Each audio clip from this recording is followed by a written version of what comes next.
Bonjour tout le monde, hello everyone. This pre-intro, cette mini-intro, to explain you how this is going to work and why this is mainly in English, despite being on a French theme.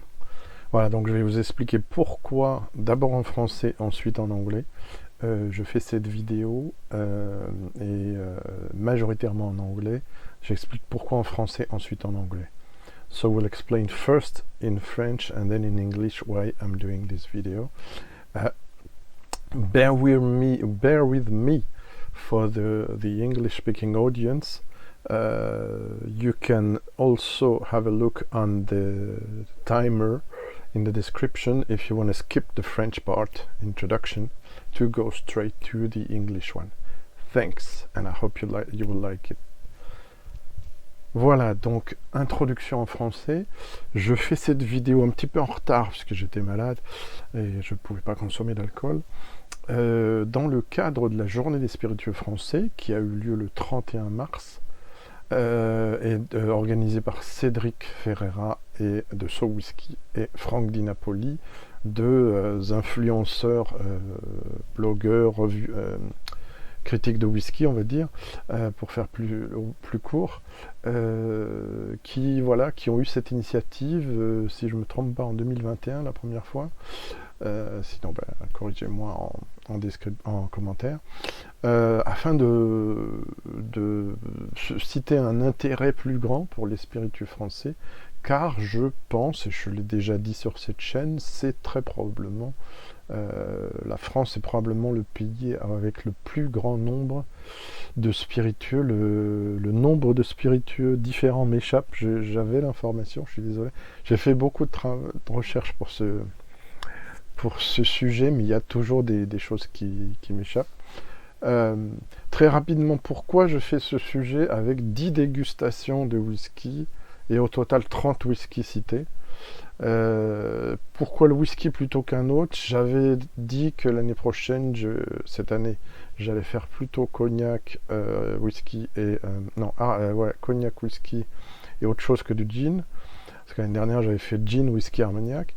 Mais entre-temps, j'ai vu les chiffres. J'ai vu les chiffres des ventes et des consommations, etc. Et j'ai dit, mais c'est pas possible.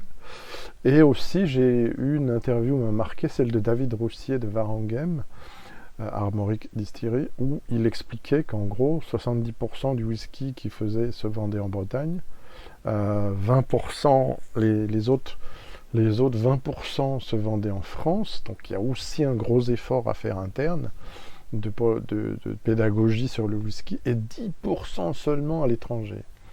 Or, moi, quand je suis dans des boîtes de dialogue, de direct avec des chaînes étrangères, et souvent de très grosses chaînes qui ont beaucoup plus d'abonnés que moi, qu'est-ce que je constate? Dès que je commence à parler whisky français, on me sort des références et les gens ne connaissent pas.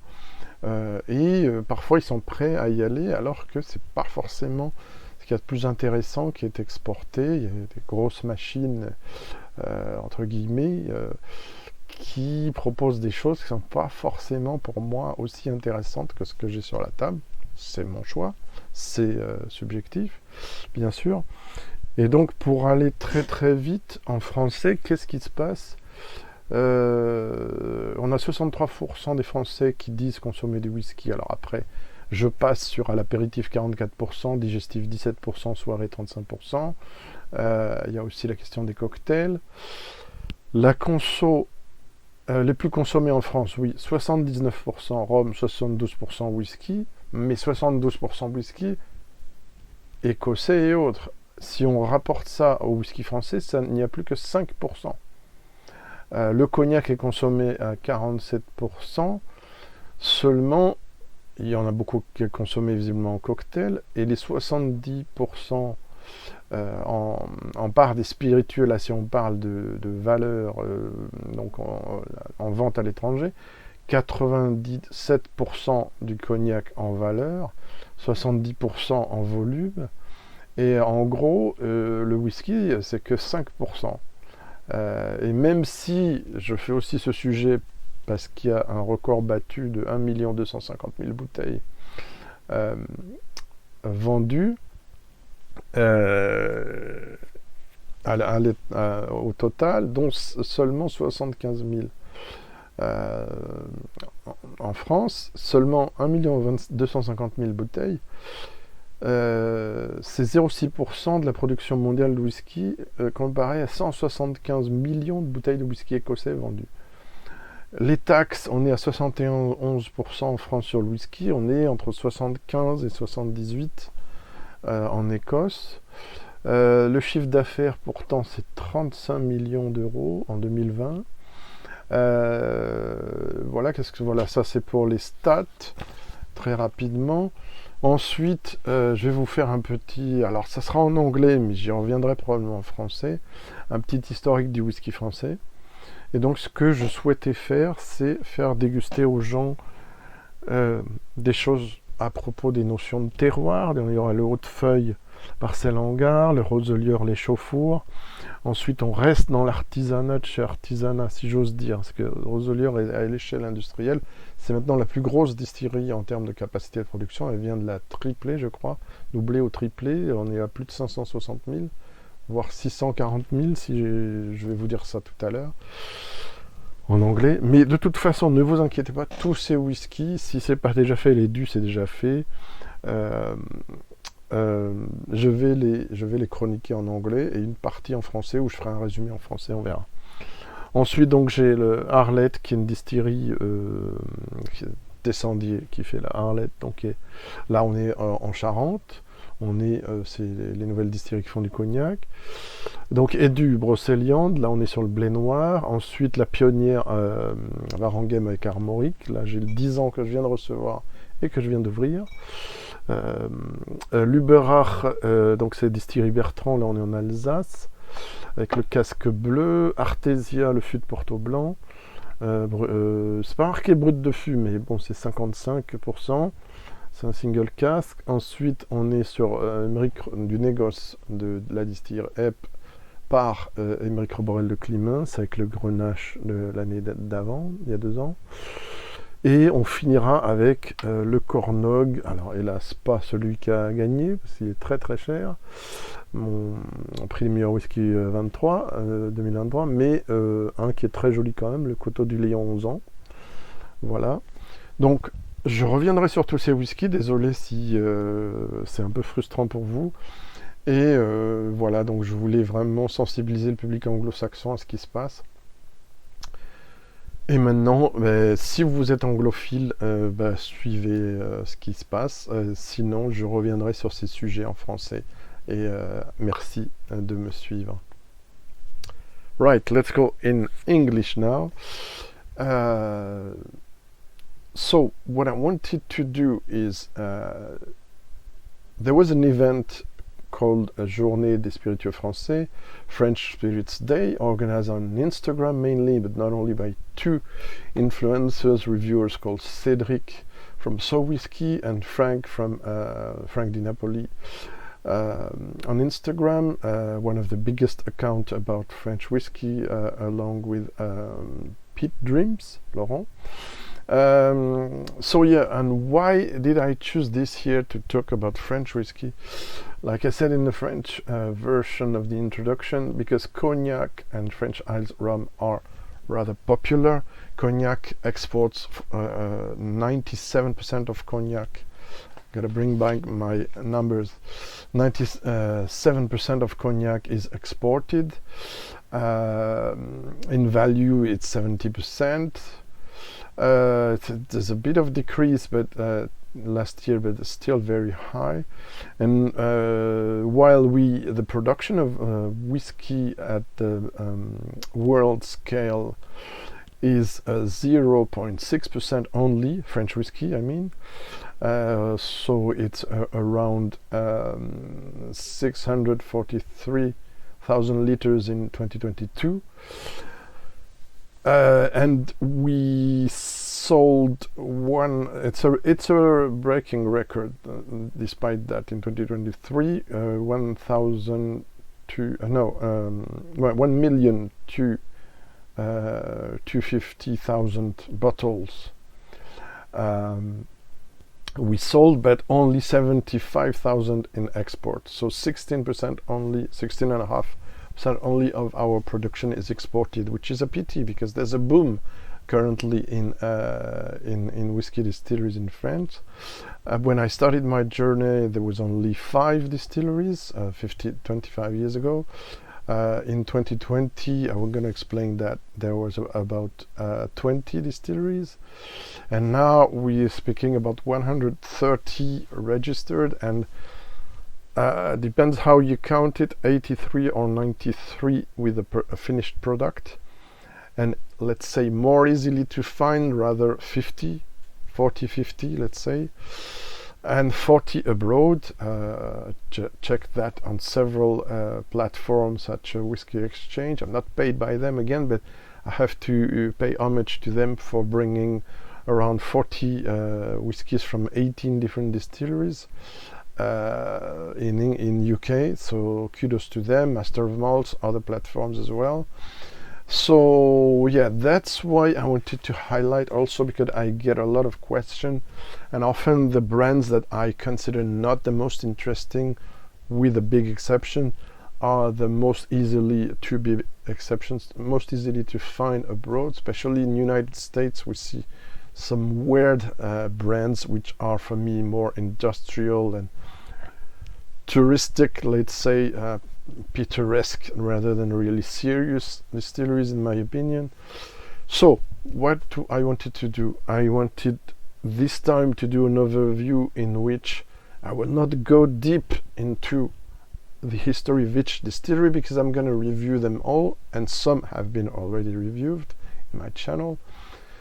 I'm going to taste 10 of them and speak about 20 to almost 30 of them as comparisons and scales. I will also drop, when I can, Scottish distillery to give you a bit of perspective, flavor profile wise. But first I'm going to do a quick, hopefully very quick, historical topic about the French spirits history and French whiskey history. I'm gonna try to be as quick as possible. So yeah, a lot of work prior to all that. For those who have seen my Aymeric 15 years old whiskey, I just received the 10 and opened the 10 from 2023. For those who have seen already my Aymeric reviews and review the 15, they probably gonna feel a bit of repetition, so apologies. But for all the others who want to know about French whiskey but have no idea or very little idea, only 1, 2, 3 distilleries, it could be interesting to have some facts, some specs before I start the tasting and presentation.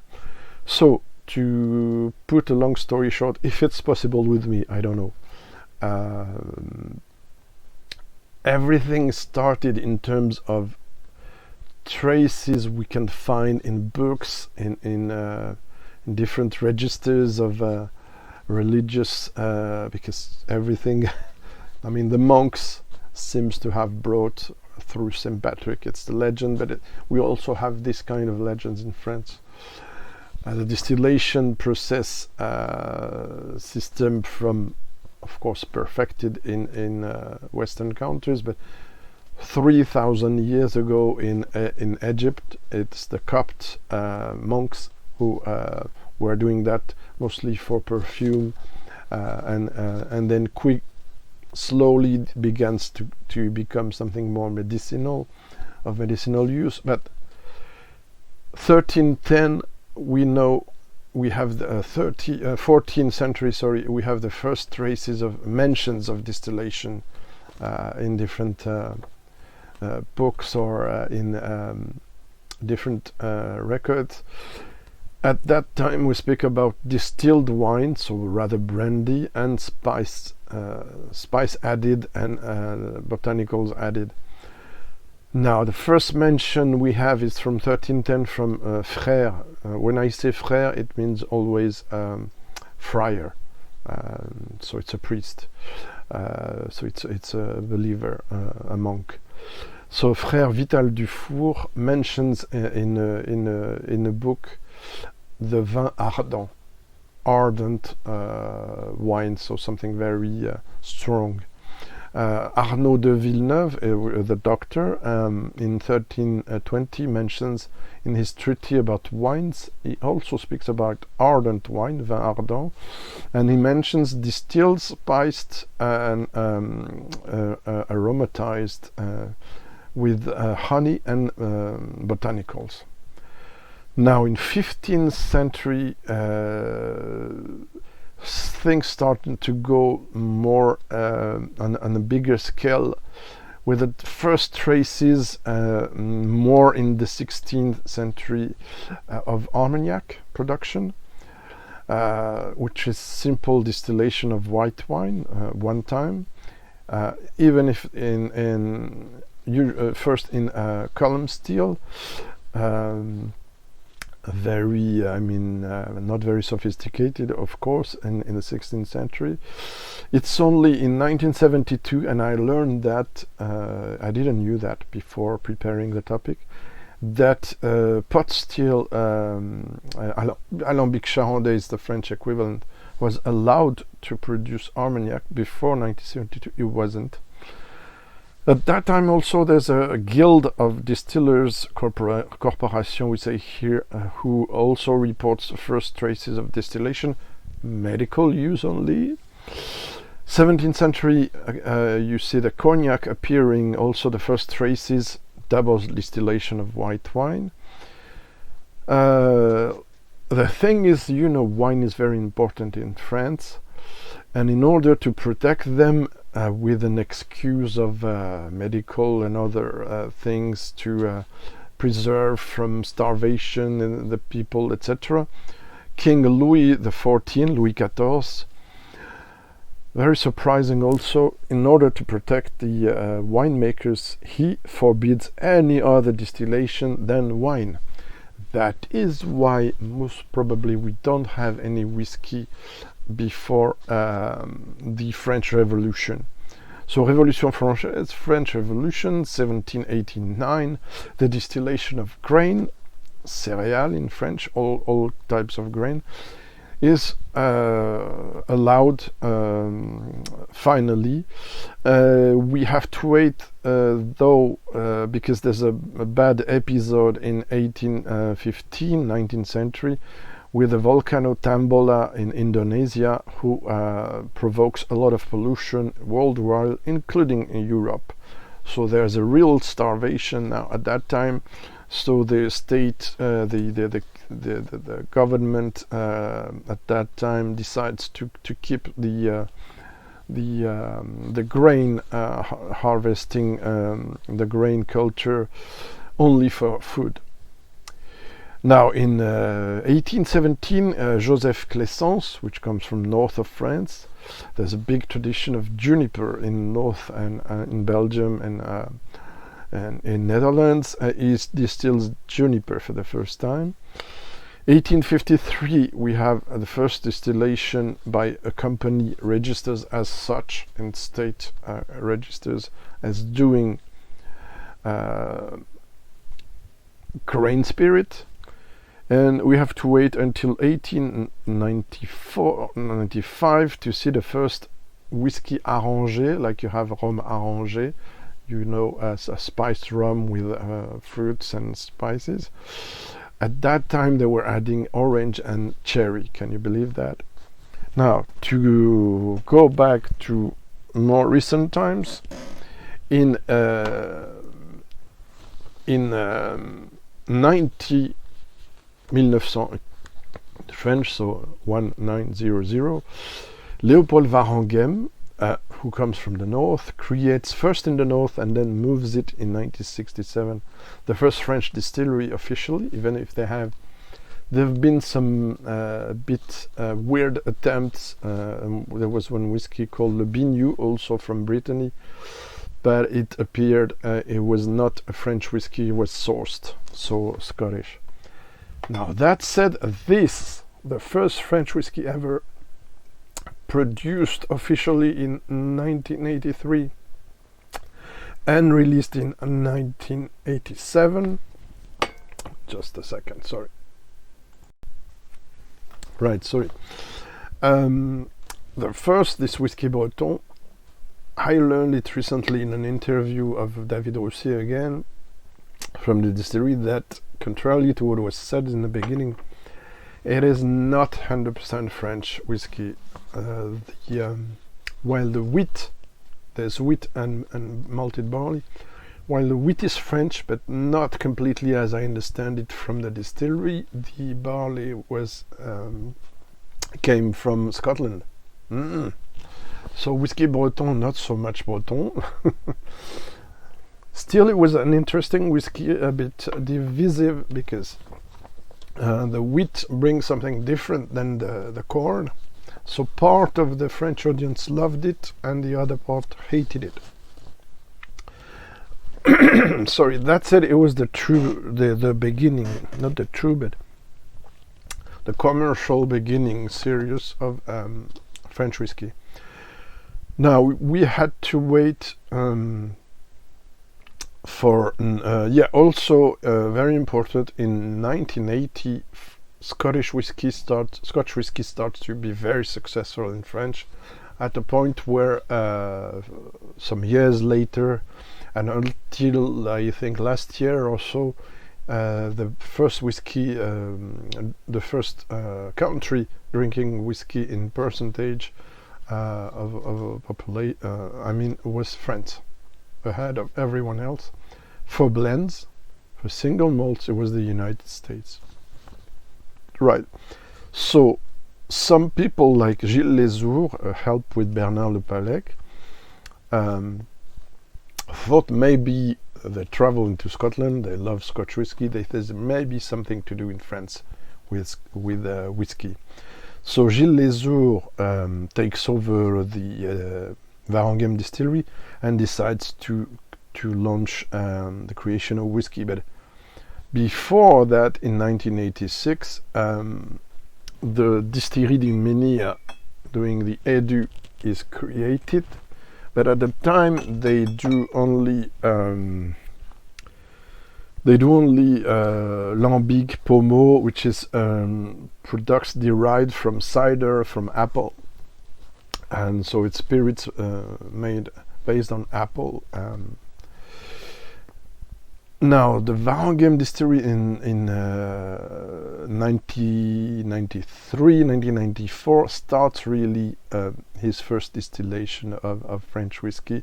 And it's only in 1998 that they released the first official single malt whiskey, which is called Armorique Édition Originale, probably the true beginning of a French whiskey story. So you see, 25 years only. Lots of people claim 40 years. Yeah, symbolically it's 40 years, but in fact it's rather 25 in my opinion.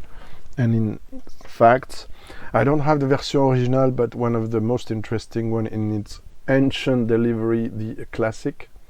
This is really, and this was lightly pitied at the time. So go to see my Armorique review for those. So we're speaking about Edu. Edu launches its silver, not this one. This one is the Brocéliande version. At that time it has tall bottle. So launches the Edu. Edu means blé noir, means buckwheat. It's the first worldwide whiskey produced with buckwheat. There might be some other since. Then we have Distillerie Van Brechy. I forgot to bring it on the table.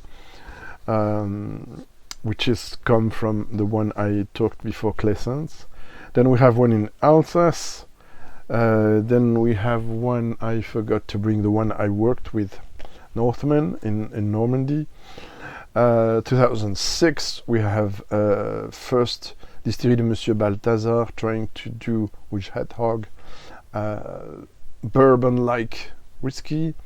2007 we have the Elsass Origin, and also all sorts of whiskies from east of France, Alsace. We're going to see that with examples. So mainly there you have it. the history of French whiskey quickly summarized. It's gonna be a long video, but we're gonna try to go to the essential things now. So I picked 10 whiskies. It was very hard to stick to 10, but I cannot try more than 10 in a video, and also I had to find some significant examples compared to, I mean, regarding everything I have 69 bottles, but we have to withdraw 10 or more, which are cask samples and different expressions from Northmen, which I worked for. So some rare stuff and more common stuff.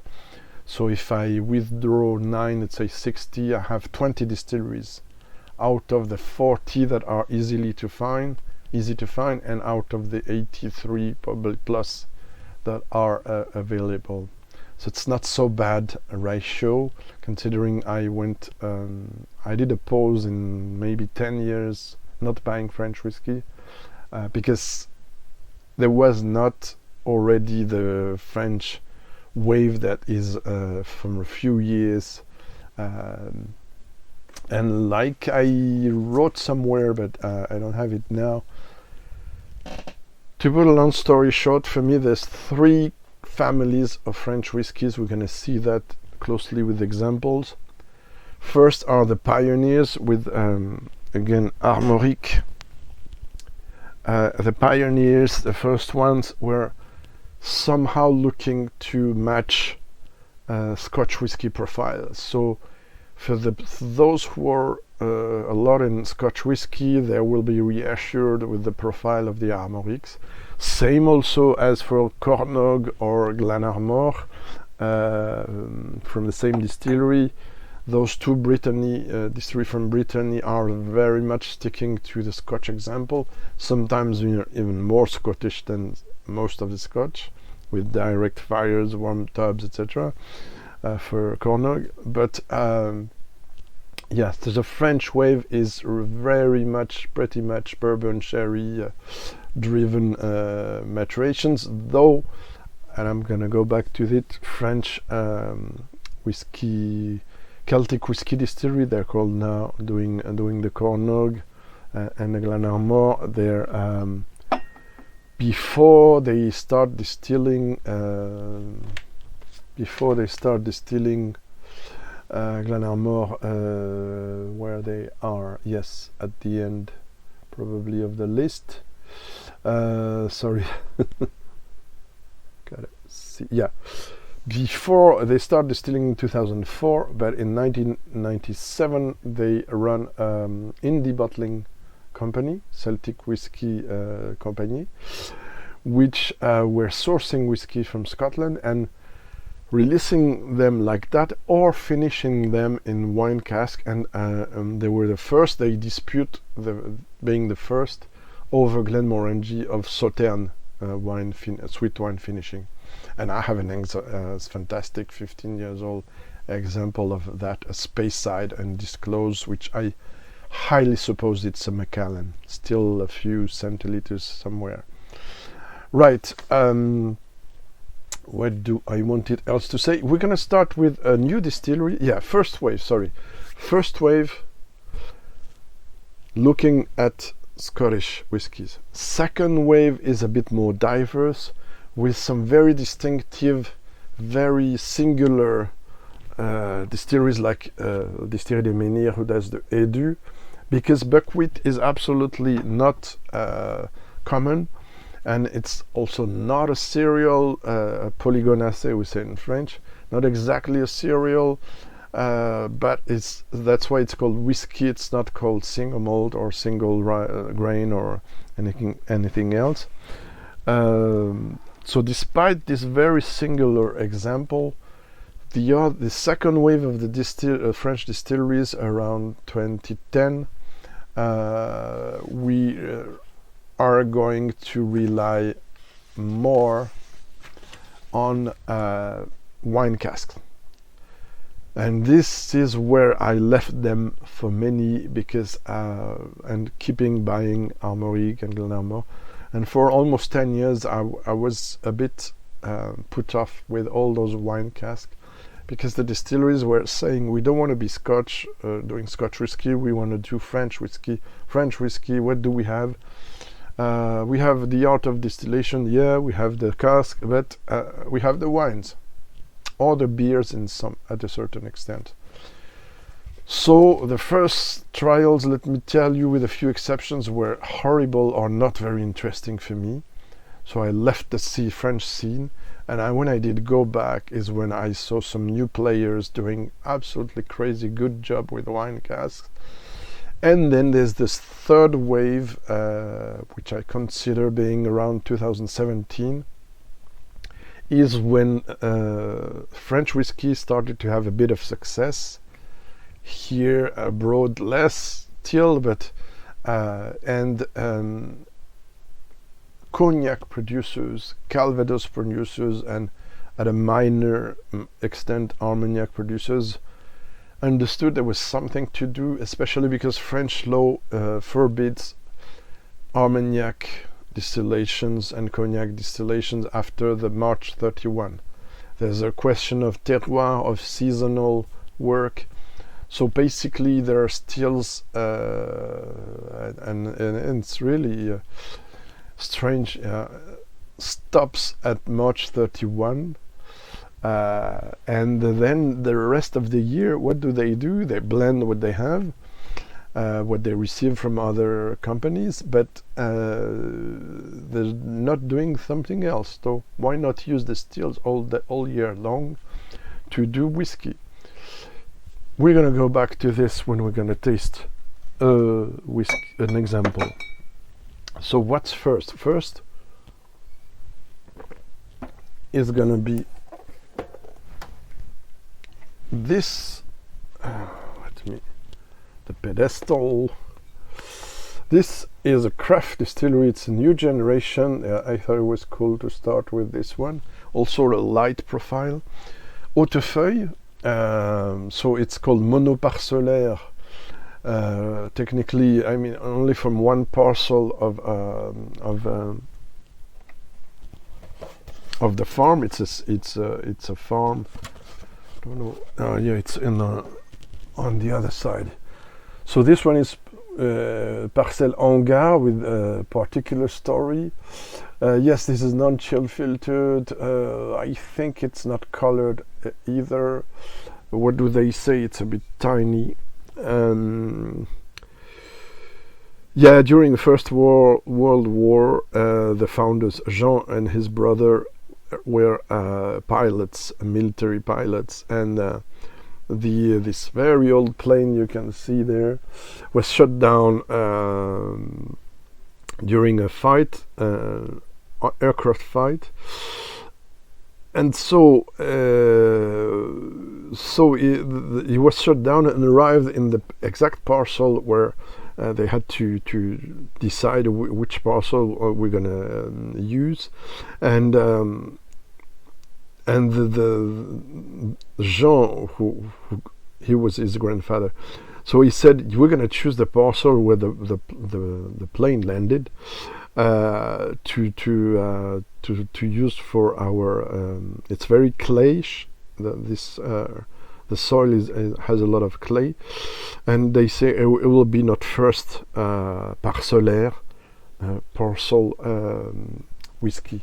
So quite a nice story. This is harvest. Moisson means harvest. 2017. What can I say? It's French oak and then lightly toasted, and then there's rum cask and white wine. Condrieu. It's a white wine. So it's French ABVs. You're gonna see that are very weird. They go from 40 to 60 and more. And there's a lot of half numbers, 42.5, 34.5. There's a lot of weird numbers, and then we have 43.3. It's also a question of cost, they told me. So there you have it, very clear. It doesn't have any additives. It's we're gonna see here almost every distillery on the table, or there's one indie bottler, two we're gonna speak of. There's almost everything is natural presentation with a few exceptions, and everything is craft as well, with one exception probably. So very, it has something green, it has something, it's young, it's 3-4 years old. I'm gonna have the files there, the sheet, but if I go for each whiskey with this, we will do 10 hours. So this one I forgot to show you because there's a big map before me, but it's too big to show you. But we are, Hautefeuille is there, oops, right there, so north of France. See, Paris is there. It's 1.5 hours from here. I intend to visit someday soon, hopefully. Yeah, so craft, very green.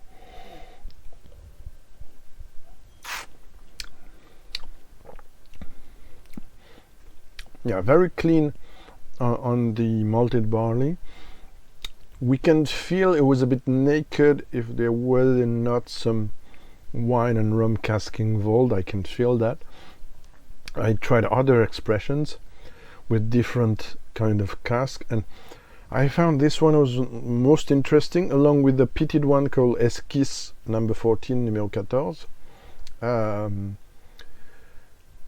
This is very clear, clean. Examples I will find will be difficult in Scotch whiskey. Maybe a young Loch Lomond, I would say, single malt, a Norwich statement. Could be a good comparison, though this one is double distilled for sure, in pot stills. So there's no 3 different stills. Still types like in Loch Lomond. So there you have a first example. Price wise, so this one I'm not sure you're gonna find it soon.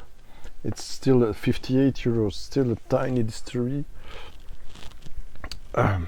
Where do I show you bottles? You're gonna tell me, I know, the English audience, we can find Greg. It's growing. I mean, Whiskey Exchange has 40 plus references according to the periods of the year, but it's growing, and there are contacts being made. I know it's on the background. I also talk about, I'm not involved financially or else, but as I communicate with people, I try to push this as much as I can. Roselieu, I'm sure you're gonna find some, because it's almost at an industrial scale with some Saladin boxes like they use, or even bigger than some Scottish, I believe. Roselieu is from the east of France. We're going to also one of the oldest. Let me check. Roselieu, 1877. Why? Because they do, like many distilleries from east of France, Elsass, they do fruit spirits, eau de vie. What is Mirabelle? I knew I will forget something, especially when it's English, but I'm gonna find this very quickly. The miracles of the telephone. They are known as many distilleries of East of France for producing plum. Voilà, Mirabelle.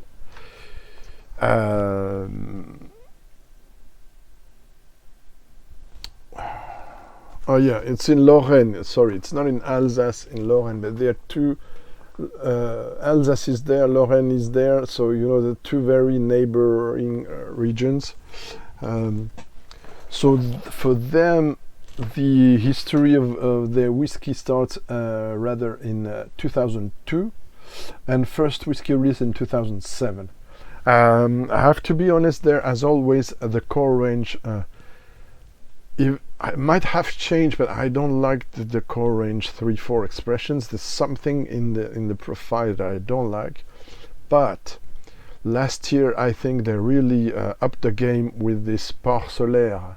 Again, a parcel, soil oriented, and they explain a lot of things. I like that a lot.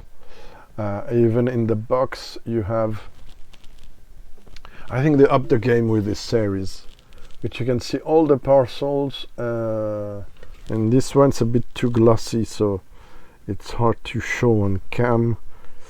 Where is Les Chauffours? Yeah, there is the parcel of barley where it comes from. This particular limited release, we're going back to 43%. It's unpeated. You can see it's very transparent. It's laureate is the French spring variety of barley. The soil is argilo-calcaire, which means there's some clay and limestone. Characteristic, the profile is a sweet, fruity and mineral, and unpeated non tourbé, chêne français neuf, cognac, ex-Cognac cask. And then you can also have, when it was we're putting the grain in the soil, the semis, 2019, harvest the récolte, maltage, you know, the malting in 2020, so it's a 3 years old, distillation in August, août, mise en bouteille, bottling in September 2023. The distillery originally is called Gralet du Pic, of the name of the two founders, but for more practical reasons they call it G. ROZELIEURES. It's a brand name, so it's a farm, malting place and distillery. They also malt for others, and we're gonna try this one. They also do some single cask and cask strength that are very good. For instance, I awarded on my last year's award video, my highlight of the year, in which you will see a lot of these. I did highlight this one as an honorable mention, but I gave an award to the cask strength Moscatel single cask, which really stands out for me. So we're a lot in barley, a lot of green elements like the previous one. Forgot to mention apples and honey for the other one and this one too. It's very crystal clear and very clean barley. For this one they use up to, Christophe Dupic, manager, told me they use up to 3rd fill casks, very light toast. This is beautiful to highlight the barley in this series. 43%. À votre santé, to your health. So light profile. You get maybe some almonds, maybe some. Will I say a young Glen Grant? Maybe less sugared. It's not sugar, but voila. So there might be some cardboardy element which are more prominent in the core range for me, off-putting note, but in this series, even if it's young, it's a bit new makey, but it's not so much marked by it. It's well balanced. I really like it. Whoops, there's another one I can advise you if you can find it. It's called Le Tertre 40 pieds, 40 foot. Moving now to something more central in France, going to La Piautre. This time it's a 2004 distillery. It's a young distillery in the Pays de Loire. La Piautre is there. Whoops.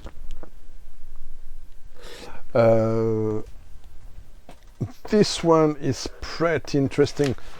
Again, I will do single reviews of these, so I can't be too long, and you see 44 minutes, we're only in the 3. Floor malting. I think it's not coal heated, but it's direct fired. I mean, it's craft, very craft. So very interesting.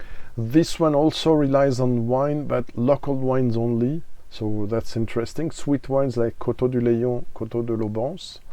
What else can I say? Distilled 2018 and 19, bottle 2023, 4 and 5 years old.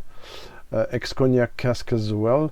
It's 50 cl, but I have another one to advise you from an indie bottler, not really an indie bottler, but the Storpic range about French spirits of La Maison du Whisky, held by the guy who wrote one of the most important and new book about French whiskey, which I hope will be translated in English. Yeah, I have something to show you from this also. So this is La Piotre as well.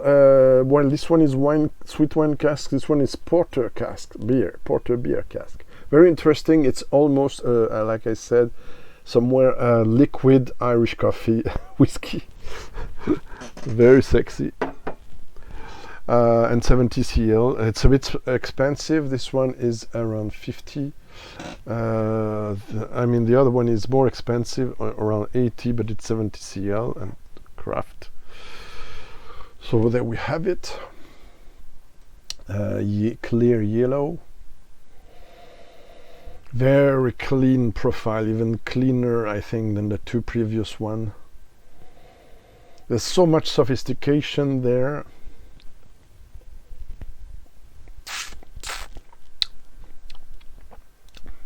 Super delicate.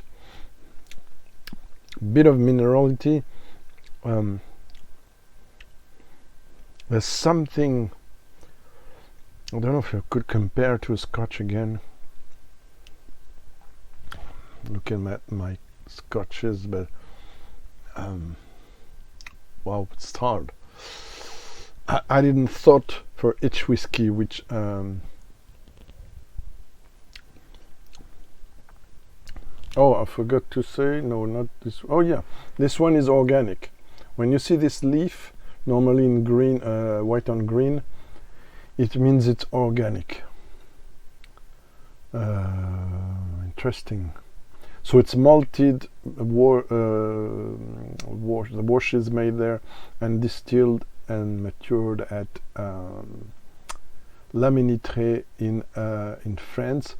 What is interesting is that it's local barley and local malting, and also it really says sans filtration à froid ni additif ni coloration. It means sans filtration à froid, unchill filtered, and additives, no color added, sans coloration. Yeah, only 1976 bottles. So I struggle to find a comparison, but it's very elegant. Okay, I will dare to say unpeated Glen Scotia, maybe. Voilà. I think it's an interesting exercise, this, even if it's gonna be long. Okay, moving on now to oh yeah, I forgot to say, sorry. For each whiskey I taste, I have also an alternative, and I wanted to highlight, I'm sorry, I forgot the two first. First one for the HAUTEFEUILLE to show you craft whiskey is unfortunately a distillery. It's also an homage to them. No, it's not this. Sorry, Bruno Mangin, which is La Rouget de Lille, is the big name, but the brand is Signature, and we're in Jura region of France, and you can see the man Bruno Mangin, who unfortunately stopped his distillery recently, but this is it. Oh, you can see his face too. So this, oh yeah, absolutely non-filtered, I think, even, as you can see. Yeah, I think it's unfiltered. so this is the BM signature. So this is aged on Bruno Mangin ages his whiskies only in wine cask and local wine cask. So Macvin is a sweet wine using yellow wine, and it's like Pinot des Charentes, if you like. So if we want to find BM, did they forget in that map to put it? Yes, most probably. Let's see if I can find something in another book. I'm sure I'm gonna find it there. Whiskey Made in France by Robin Entranger from 2017, but it's quite nice. That's a nice book. Bruno Mangin. Yeah, Roger de l'Île 24. Ah, yeah. It's down there. Where is 24? It's down there. So it's Jura is a region known for his, as others I know, cheese and yeah, they forgot to mention it. It's a shame. It's an official from the French Federation of Whiskey, which I had to add a few others. I mean dots. Call the dots to mark the distilleries I'm speaking, because some are missing because they're not members.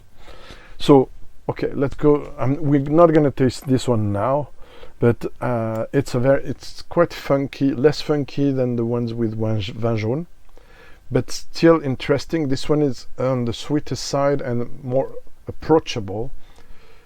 I would say it has a funk that can recall some Highlanders, let's say young 18 years old brewers, or some Springbanks in a way, the more farmy Springbanks. You can do this comparison, I think. It's a bit... also with Roselieu, I wanted to highlight another distillery from the Elsass region, which is Lehmann Distillery, which this one's not the best of the range I have. It's the first I bought, the only one I found. Origin, I did award the C'est la Vie blended whiskey they do, which is beautiful. They also have other expressions. So go to watch my Whiskey Life Paris video to learn more about them. For La Piotr, what I wanted to highlight is also a very different approach of whiskey, very unique, even more hardcore and challenging than the BM. It's Moutard, and I have to pause.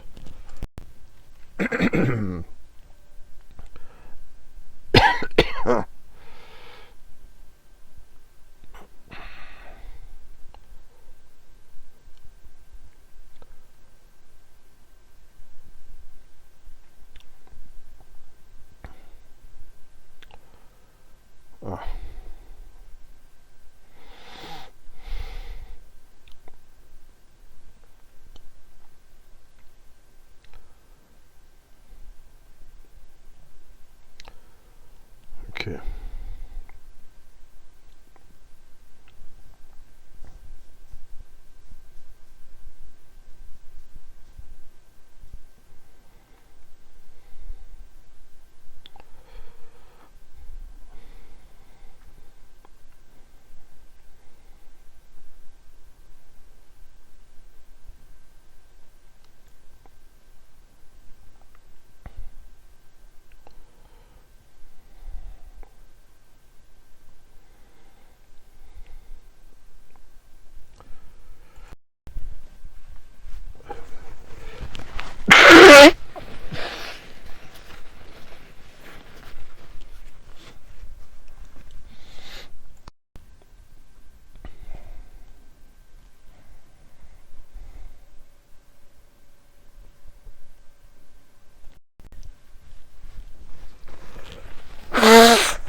Okay, I'm sorry, I did pause and then I thought I unpaused, so I'm gonna go back.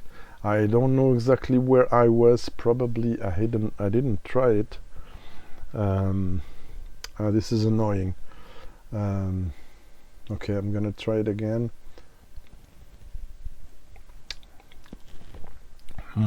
Wow.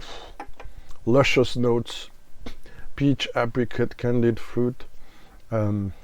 You have something like nougat, something like crushed almonds. Wait a minute.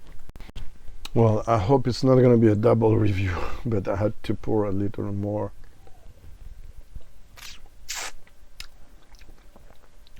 Yeah, it's intense port. Like I was saying, the port is strong with this one. Very intense, on the verge of being unbalanced, but on the good side, staying on the good side. Intense port. There's something also, I think they told me was Tony. Not sure about that. Let me see. Ooh, everything is falling apart, thank you. Did I wrote? Oh, I'm not on a good page.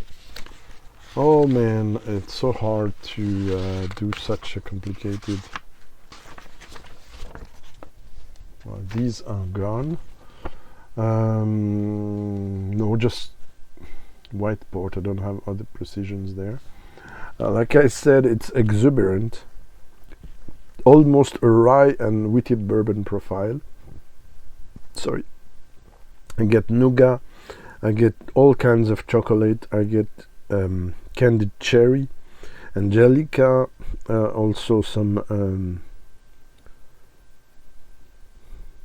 vanilla cream, some brioche, quince apricot, apricot gelée de coin, I don't know, jelly.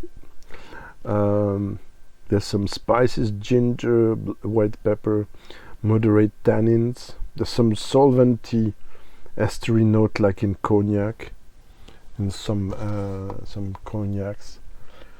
There's something borderies also there from Borderies. This is gorgeous. Sorry if it's a repetition. This is becoming core range. This is bourbon driven, beautiful, like a young Lincoln. This is La Maison du Whisky with a bit more char.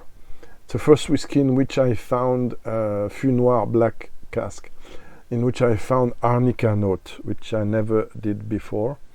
You know, the cream you put on yourself on your knee, for instance, when you wounded it. Something very strong in flavor. Okay. Okay, so I hope it was good. Anyway, Artesia, I'm gonna go back to it.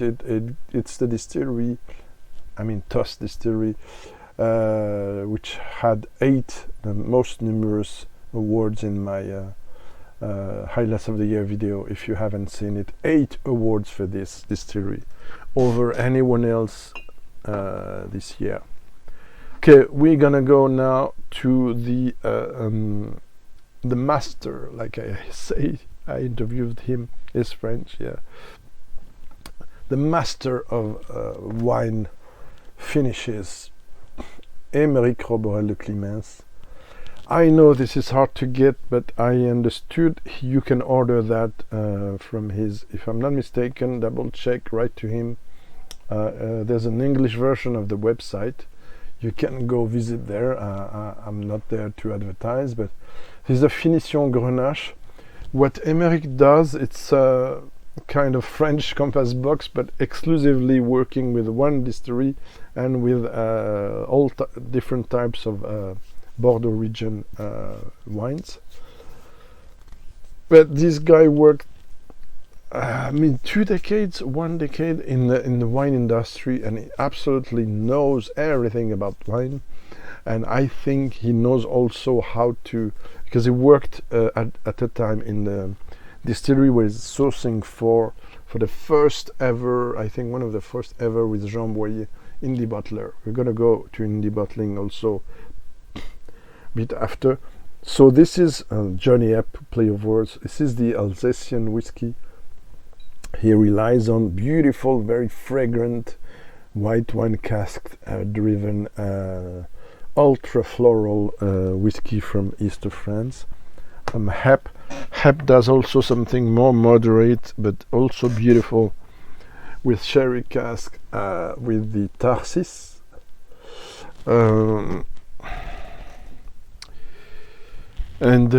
Yeah, we're gonna try one of the first, no, it was the second, so probably a silver medal, let's say, if we think of medals. Second best whiskey of 2020 for me. First one was Port Charlotte 16, digital exclusive, ex-Fûts. Fûts was cancelled. But the second and the third, they were all Roborel de Climens whiskies, because this guy knows what he's doing. The second prize was the Cabernet Franc version, and please do not say Franc, because the C you don't pronounce it in that circumstance. Merci beaucoup. I hate to hear Cab Franc. I mean, respect the name of the wines. Cabernet Franc, Grenache. okay, don't put too much attention to that.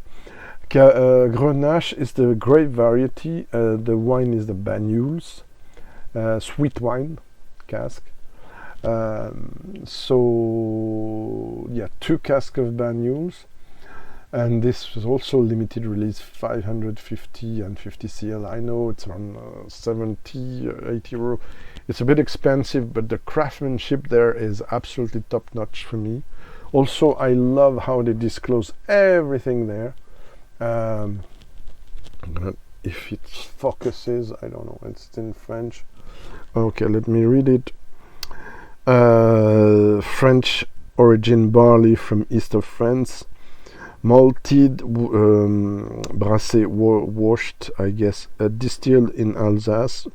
First maturation 100% French oak. Second ex-wine cask, natural color, non-chill filtered. Wine cask from the domain Côme d'Elmas, Banyuls Remage.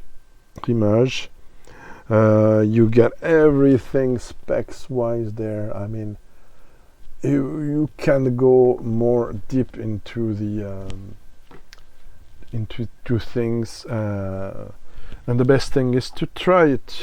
And Aymeric advised me to take a wider glass. Well, I mean, with the Artesia, we're up the game. We're continuing.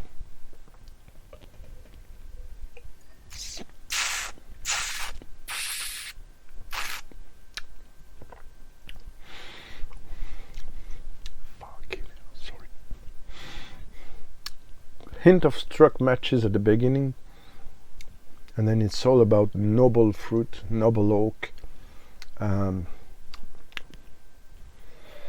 Hard to describe how great this is.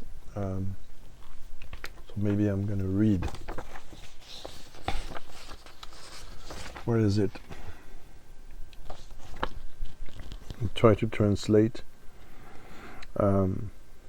Yeah, the Banyuls takes over, but you can still feel the floral profile of Hepp. So what I have is almonds, cherries, even cranberries, rhubarb, hard caramel, carambar, chocolate, dark chocolate, Swiss chocolate, so a bit of milk as well, hazelnut, cacao, high voltage, I mean high percentage of fat cacao. There's also some candied fruit, in the finish almost some sweet chili pepper, some 5 berries pepper, lots of things. It's very complex. There's beautiful, tiny, winey elements, but it's so much well done that, I mean, it's impossible to, I think it's very hard to do better with this kind of things. What I wanted to show you, yeah, alternative to this, but honestly cannot rival with this. We're around, what's the score? I'm gonna shock you. 93.5 out of 100. Voila, voila. So we beat stepping back at 89 with this. Very nice though, a mix of Armorique and Edu. Un fût à part. Benjamin Kuentz is an indie bottler, only indie bottling French whiskies as well, but from different distilleries. Roborel is only working for now with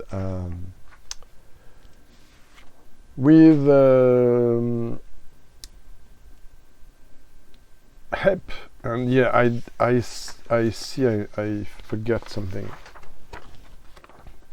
Yeah, I'm sorry, I'm really sorry. With the Edu Brocéliande, but I know why.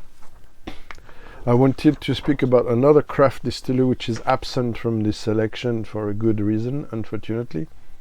Too expensive or too challenging.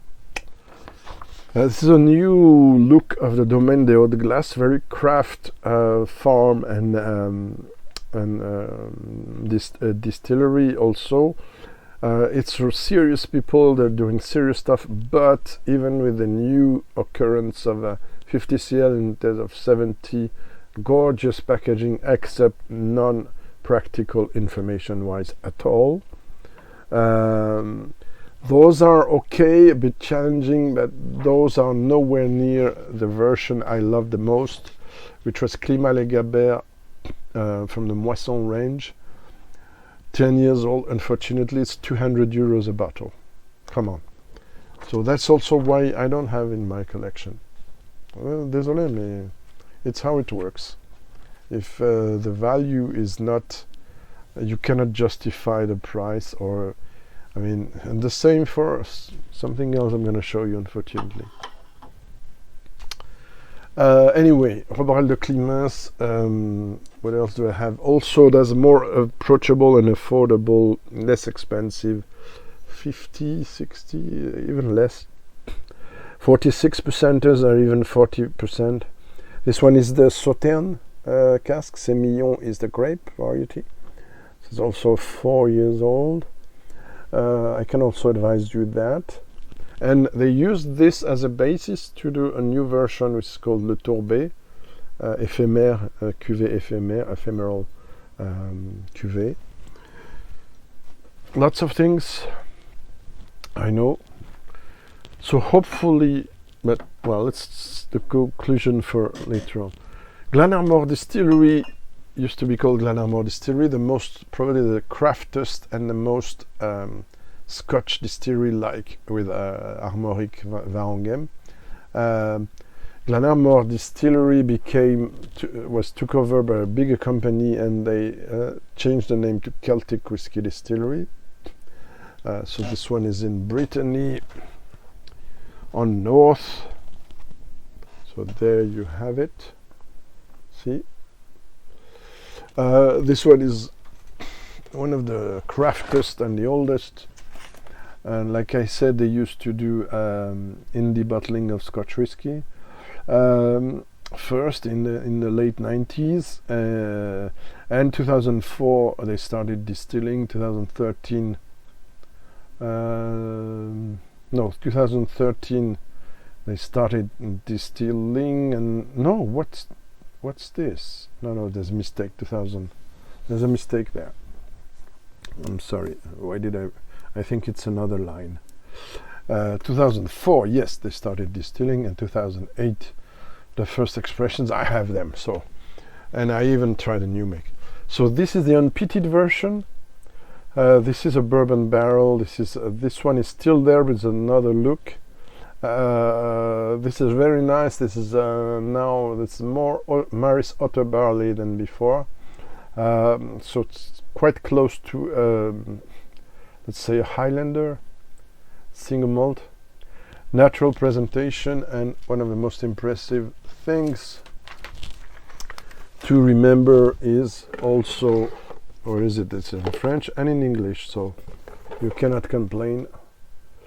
Direct fire stills, slow distillation, small stills, wooden washbacks, warm tubs, seaside maturation. Come on.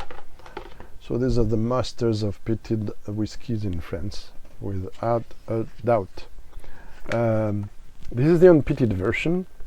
I have a beautiful one called, you might have seen on Instagram, with Coteaux du Layon, which is a sweet wine finish.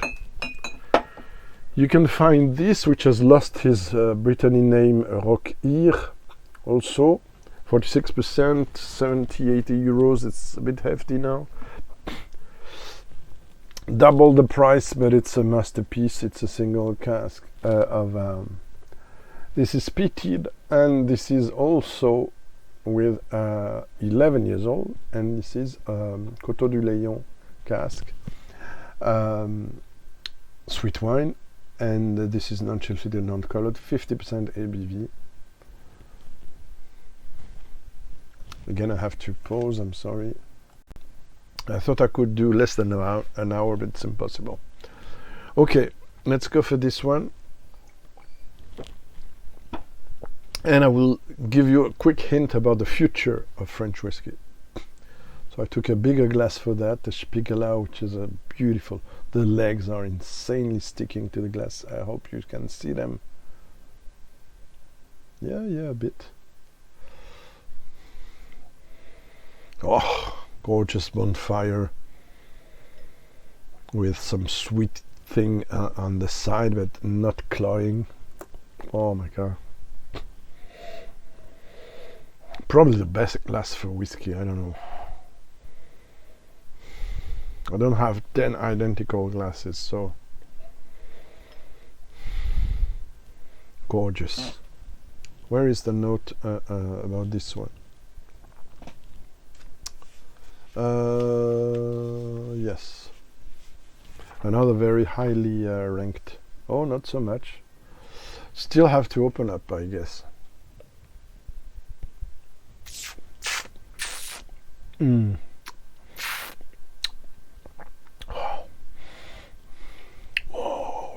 Oh, it's getting better and better. Oh la la. Barbecue, bonfire, with sausage, meat, different meats, and hot dogs, and with the best ketchup you could think of. Hint of mustard, but it's very sweet mustard. I didn't wrote that. Yeah, some creosote I wrote. Slightly medicinal. It's very Scottish, honestly. Like an old... I will tell you later on. There's some ashy smoke. There's some peaks effect, though there's no peaks. Candied fruit, floral, dried fruit, sorry. There's some sweet spices. Slight in astringency, slightly tannic, but not now. Not today. There's something so beautiful. Slightly mentholy at the end, starting to show the age. It's also the Brittany climate, so there's hint of seashore in there. I mean, you can confuse that blind maybe with not Talisker, but somewhere between Talisker, Lagavulin and Ardbeg, but with sherry cask or PX cask. I mean, it's close to PX, the Coteaux du Layon. It's absolutely gorgeous. I think I'm gonna change the note. Just a moment. Okay, I gave it 91.5 out of 100, so I think it's almost the same rank as the Aymeric 15, but it's a bit different profile. It's beautiful whiskey. Before I finish, I want to touch on the future of Oh yeah, no. I gotta show you this. Sometimes my inconscience, inconscient, subconscious, I don't know in English, makes me forget things for a good reason. My whiskey of the year 2023 was this. It's another KORNOG, but for La Maison du Whisky, single cask, 10 years old only, 58.5. Absolutely stunning, stratospheric whiskey, everything, I mean, out of this world, but 269 euros. For this one, I already had to pay 149, which I did because I knew it's going to be great. But it's a maximum, some kind of maximum I wanted to pay, this kind of things. This is not cask strength, but it's 50%, and this is 1 year more. Of course, the other one is better, different, and better. But why add 120 more? I mean, it's only if I have them, comfortable with money, that I will buy it. If there's still some bottles around, which is not sure.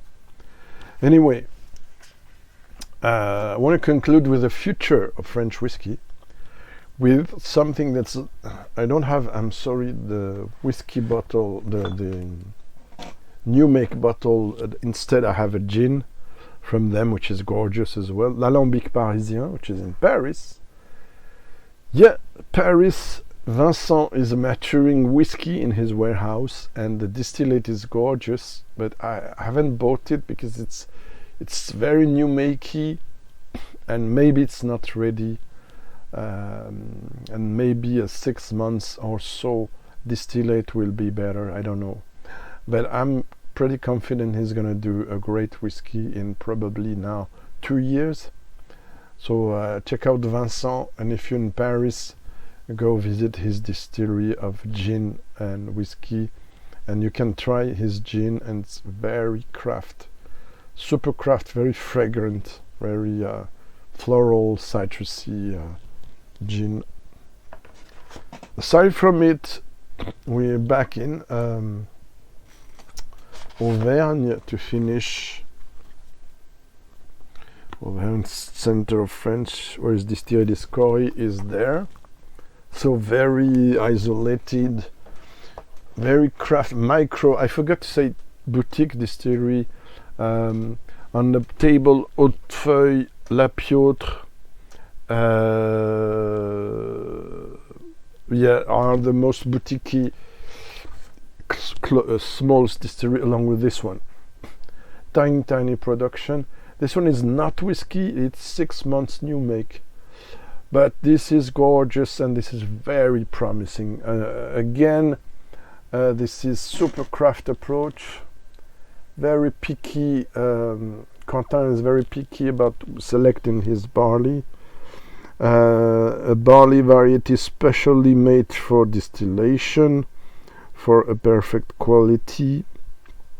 So no sugar added, no color, etc. The volcanoes from Auvergne, the region, are used for the wash and for the reduction. What else does he say? 100% made with a malted cereal. 48% ABV.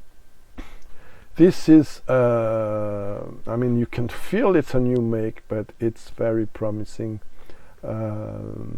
It's a gift also, I have to mention it, but it's a coup de cœur, it's a favorite of mine. I did a review in French, might spoke about it in English again, and hope to see it coming to a whiskey very soon to review it. Voila, there you have it. It's very long, I know, but I couldn't do less. I hope it helps you understand what is French whiskey. Of course, there are way other distilleries. I only scratched the surface, but I hope it give you. Oh, sorry, I forgot one. I cannot, because I just bought the bottle. It was an alternative, completely different. That's why to the last one, because I didn't know where to put it. SEQUOIA. It's the name of the tree. And again, I have to see if there's another name for this tree. That was found in the property that the owners couple wanted to buy to elaborate their distillery. I wanted to know if there's a name in English for that kind of tree. Losing a bit of time there. SEQUOIA, it's the same name. Oh, Greg. This is an organic whiskey. This is kind of experimental production there because it's low temperature, 50 degrees for the stills heating.